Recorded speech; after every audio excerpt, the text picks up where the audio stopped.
Love used to be exciting, full of tension.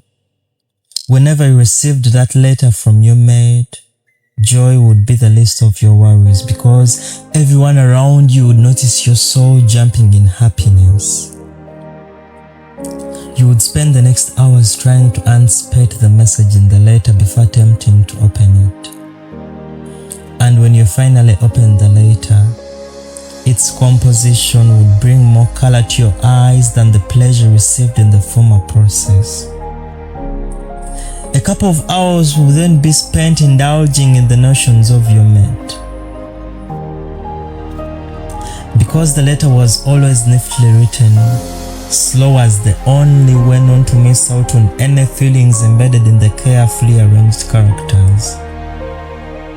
Trust me when I tell you that each word had meaning and each sentence carried a feeling.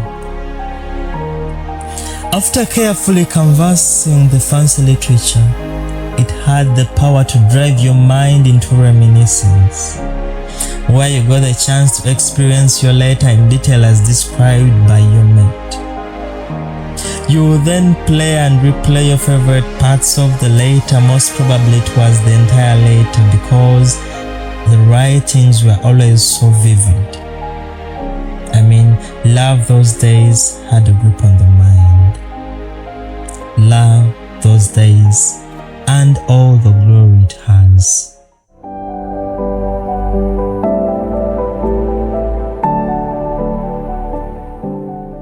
Love those days surely had a grip on the mind, because after spending countless hours analyzing the letter, you would still go ahead to stash it close, since this kind of message never lost meaning.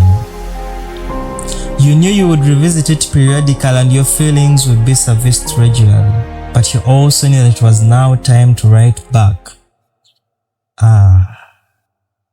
Writing back was another interesting experience.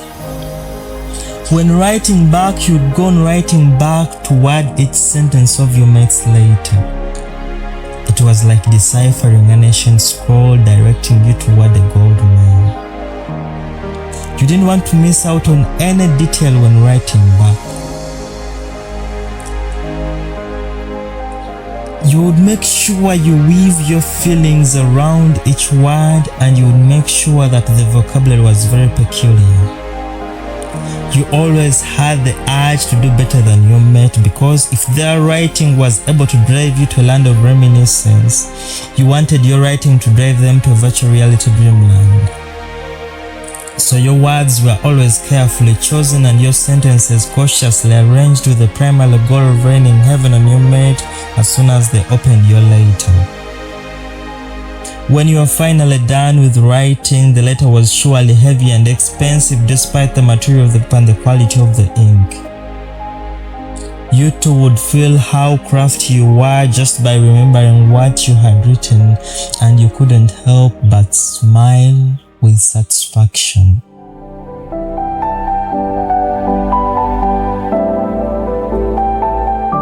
However, I know not of the power a love message possesses over us these days, when two people in love cannot even sit down and come up with 5 sentences describing each other properly.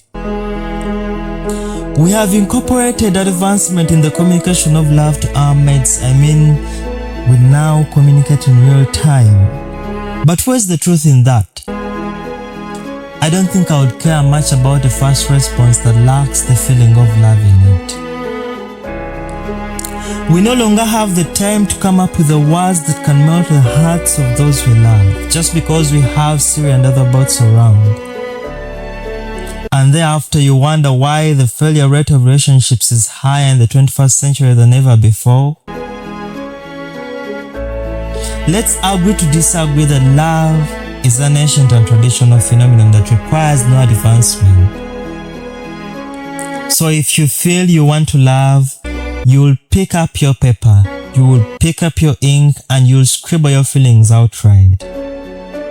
Because this is the simple principle love has given to us.